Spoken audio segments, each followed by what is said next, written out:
Hello friends, अस्सलाम वालेकुम। दोस्तों, दुनिया में आज तक जो कुछ भी इजाद हुआ है उनमें बरसों की मेहनत लगी है, मगर आज हम कुछ ऐसी चीज़ों के बारे में बात करेंगे जो रोज़मर्रा की ज़िंदगी में इस्तेमाल तो होती हैं मगर गलती से इजाद हो गई।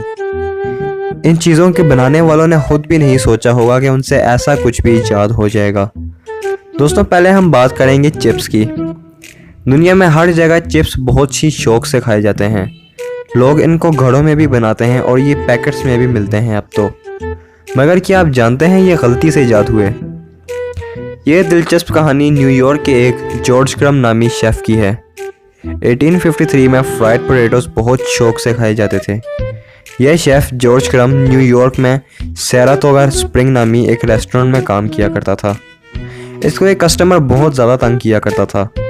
वो हर बार फ्राइड पोटैटोस ऑर्डर करता और फिर उसके बाद प्लेट वापस भिजवा देता और ये शिकायत करता कि ये पोटैटोस बहुत पतले काटे गए हैं और इनको बहुत ज़्यादा फ्राइड किया गया है। एक बार जॉर्ज क्रम ने बहुत ही ज़्यादा गुस्से में आकर इस कस्टमर से बदला लेने के लिए इन चिप्स को बहुत ज़्यादा बारीक कट किया और इनको बहुत देर तक फ्राई करने के बाद, जिसकी वजह से ये बहुत क्रिस्पी हो गए थे, इनमें बहुत ज़्यादा नमक डाल दिया। कस्टमर को ये चिप्स बहुत ज़्यादा पसंद आए और उसने दोबारा ऑर्डर किए। फिर उसके बाद ये अचानक होने वाली इजाद बहुत मशहूर हो गई और ये फ्राइड चिप्स सैराटोगा चिप्स के नाम से मशहूर होने लग गए। अब हम बात करेंगे पूरी दुनिया भर में पी जाने वाली मशहूर ड्रिंक कोका कोला की। इस ड्रिंक को एक फार्मासिस्ट जॉन पेम्बरटन ने इजाद किया था। यह आदमी दवाइयाँ बेचने का काम करता था और इसने बहुत सी दवाइयाँ इजाद की थी। इसकी कोई दवाई भी कामयाब ना हो सकी। जब अमेरिका में सिविल वार शुरू हुई तो इस आदमी ने भी उसमें हिस्सा लिया और फिर ये जब भी ज़ख्मी होता तो मॉर्फिन नामी ड्रग लेता और ये इस ड्रग से बहुत ज़्यादा एडिक्ट हो गया और फिर अपनी इस एडिक्शन को दूर करने के लिए इसने कोका और कोला नट्स को मिला के एक दवाई बनाई और इसी तरह कोका कोला का सिरप इजाद हो गया। पेम्बरटन ने कोका कोला को ड्रग के तौर पे बेचना शुरू कर दिया, मगर चूंकि उस ज़माने में कोल्ड ड्रिंक्स की बहुत ज़्यादा डिमांड थी तो ये कोका कोला लोग ड्रिंक के तौर पे ख़रीदने लग गए और बहुत मशहूर हो गई।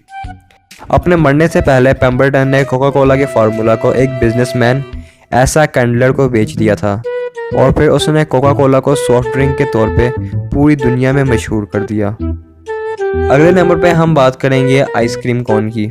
हुआ यह था कि 1904 में अमरीकी शहर सेंट लुइस में एक मेला लगा हुआ था।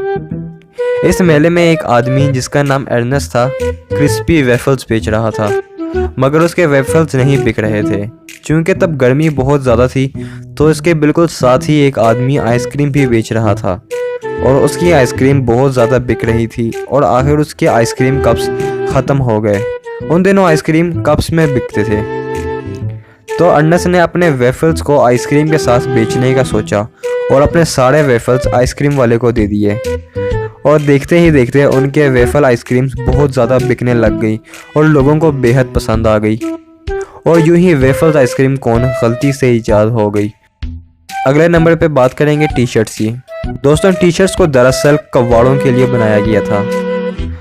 1904 में एक कूपर्स नामी कंपनी ने अखबार में टी शर्ट्स का इश्तिहार दिया और इनको पहली बार दुनिया में मुतारिफ कराया गया था। उस दौर में टी शर्ट्स को बैचलर्स अंडर शर्ट्स कहा जाता था। दरअसल उस दौर में लोग बटन्स वाली शर्ट पहना करते थे और अगर कोई बटन टूट जाता तो औरतें घर में उन बटन्स को सी दिया करती थीं।